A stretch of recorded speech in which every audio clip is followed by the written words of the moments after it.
Writing comes in many forms, each serving a different purpose and audience. Here are some of the main types: .exposite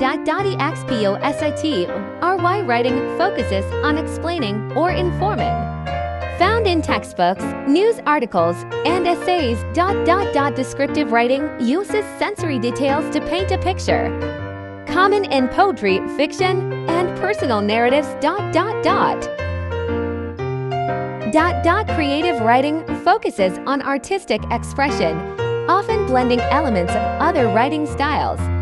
Includes poetry, fiction, and script writing. Technical writing provides clear and precise instructions or explanations. Used in manuals, guides, and business communication. Each style has its unique structure, language, and purpose. What type of writing are you most interested in?